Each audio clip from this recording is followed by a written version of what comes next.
On-premises, cloud, cloud pública, cloud privada, colocation, hosting, IaaS, PaaS, SaaS. Qualquer um fica confuso com tantos termos. O mercado de data centers está passando por uma revolução provocada, não só pela explosão da demanda por inteligência artificial, mas também por restrições quanto aos recursos naturais que consomem, por novas regulamentações às quais estão sujeitos, por mudanças das políticas sobre soberania e por vários outros fatores. É importante ter de forma clara os conceitos relacionados à disponibilização, uso e comercialização dos serviços de data centers. Os data centers são ambientes, salas ou prédios inteiros projetados para conter toda a infraestrutura de tecnologia da informação. São computadores, dispositivos de armazenamento de dados e de rede de comunicação, tudo em condições controladas de energia, refrigeração e segurança. São dois os perfis de empresas que demandam esses ambientes. Primeiro, são as empresas que precisam abrigar sua própria infraestrutura de TI para processar seus sistemas, softwares de análise de dados, ambientes de e-mail e quaisquer outras demandas de TI.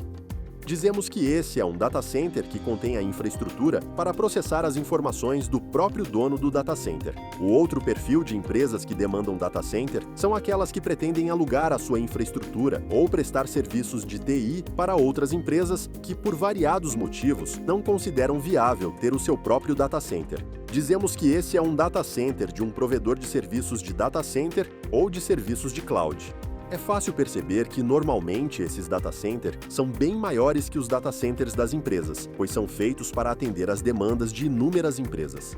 Hoje em dia, mesmo as empresas que possuem data centers próprios acabam alugando infraestrutura ou comprando alguns serviços de empresas provedoras de infraestrutura de data centers para que possam expandir de forma mais adequada sua capacidade de atendimento às demandas de TI da própria empresa. Para começarmos a falar de mercado de data centers, vamos chamar essas infraestruturas apenas de infraestrutura do cliente e infraestrutura do provedor de cloud. Agora vamos ampliar nossa conversa para entendermos os conceitos relacionados a como a infraestrutura de TI é utilizada pelos clientes e como é comercializada pelos provedores, muitas vezes como serviço. Podemos dizer que a infraestrutura mais tradicional de TI nas empresas clientes é denominada on-premises, por estar localizada no seu próprio data center. De forma simplista, podemos dizer que cada computador costumava ser de uso exclusivo para atender a um sistema. Por exemplo, se uma empresa tinha 10 sistemas, ela teria 10 computadores, pois se optasse por colocar os 10 sistemas num único computador, haveria uma maior complexidade de administração desse ambiente.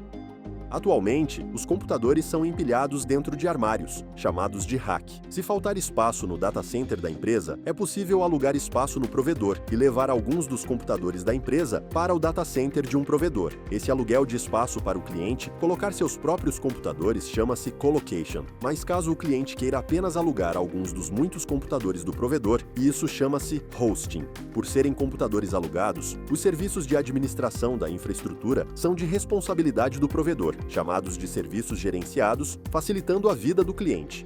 Uma grande evolução nessa infraestrutura de TI ocorreu quando, na década de 90, se popularizou a virtualização de computadores, isto é, criar por software vários computadores independentes dentro de um único computador físico, cada um funcionando como se fosse um computador real, com seu próprio sistema operacional e recursos. Todos os computadores virtuais compartilham os recursos do computador físico, otimizando a utilização dos recursos deste e evitando ociosidade. Uns 15 anos depois, por volta de 2005, essa tecnologia passou a ser utilizada pelos provedores de infraestrutura para criar a oferta de cloud pública, com a primeira oferta denominada de infraestrutura como serviço, IaaS, onde se disponibilizavam computadores virtuais vendidos como serviço. Revolucionou-se, assim, a forma como se disponibilizava a infraestrutura de TI, pois ela passou de um ativo físico caro para um serviço elástico, escalável e acessível sob demanda. A evolução foi natural para os provedores, passando a se responsabilizar mais e mais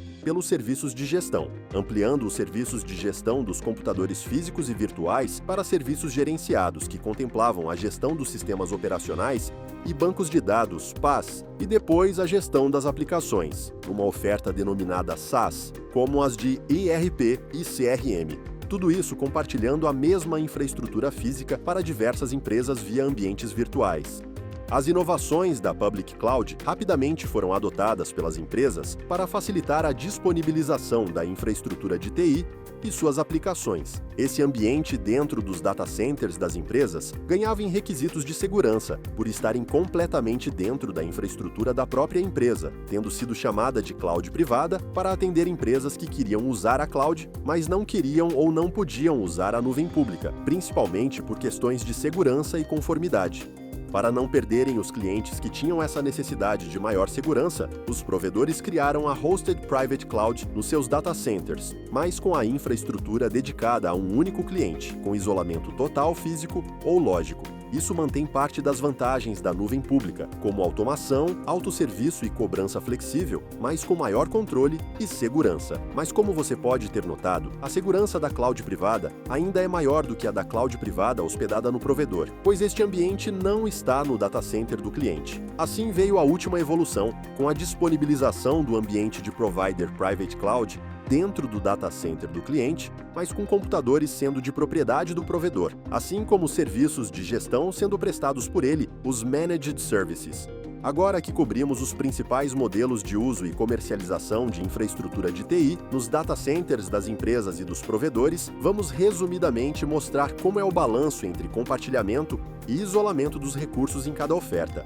Usaremos a cor cinza para destacar quando os recursos são dedicados para um cliente. Você pode estar se perguntando como fica o balanço da gestão entre os provedores e os clientes nesses ambientes?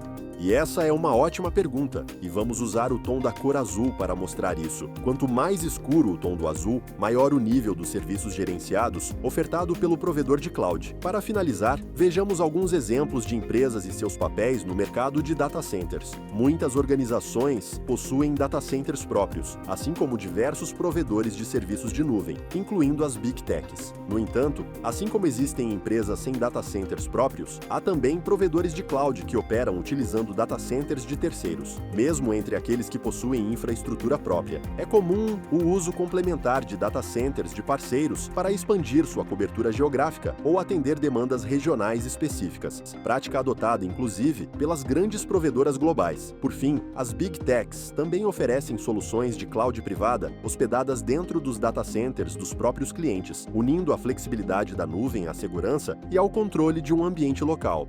Diante deste cenário em constante evolução e cheio de desafios, sua empresa possui uma visão clara sobre as alternativas de implementação da sua infraestrutura de TI e o alinhamento delas com a sua estratégia digital? E você, provedor de cloud, como estão suas ofertas e parcerias estratégicas neste mercado?